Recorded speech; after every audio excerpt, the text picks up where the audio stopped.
Vamos a ver en este vídeo las letras B y V, cómo se usan en valenciano. Vamos a ver muchos ejemplos y unas cuantas normas que hay para cada una de ellas. Empezamos con la B. Pues vamos a escribir la B delante de L y de R.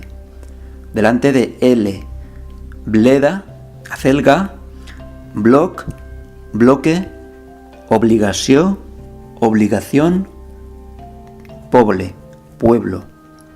Y antes de R, ejemplos de palabras que usen B, antes de una R tendríamos marbre, primero la B y luego la R, que es mármol, pobresa, pobreza, bras, brazo y ombra, que es sombra.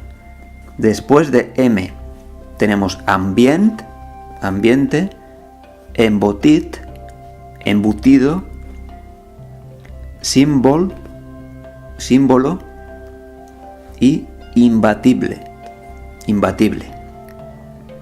Hay algunas excepciones en cuanto a lo que se refiere a prefijos acabados en M, como el prefijo circum. Y luego también utilizaremos la B en aquellas palabras que alternan con P en palabras de la misma familia. ¿Qué significa esto? Pues tenemos cabut, que viene de cap, cabeza, eres un cabut, eres un cabezota, pues tenemos ese doble uso. Para unas palabras se usa con P y luego palabras derivadas se utiliza con B. Cup, cubo, pues tendríamos una cubeta, que es igual en valencià, cubeta. Llop, lobo, tendríamos llobató, lobezno. Se escriben con V después de la N. Escribimos V después de N. Cambiar, cambiar, pues igual cambiar. Enviar, enviar. Invent, invento. Y enveja, envidia.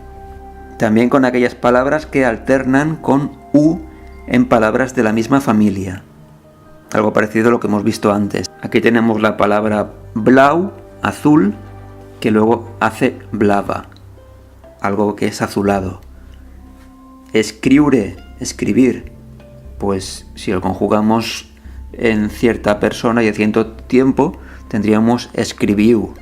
Vosotros escribiu, vosotros escribís. Y luego también, muy significativo, esto hay que aprendérselo nada más empezar con este idioma, es muy fácil. Toda la terminación es aba, aves, aba, lo que es el imperfecto de indicativo, va con V. En castellano es con B, yo cantaba, tú cantabas, él cantaba, pero en valenciano es con V. Cantaba, cantaves, cantava, cantavem, cantaveu, cantaven, todo con V. Y estas son las normas principales para diferenciar el uso de la B y la V en valenciano.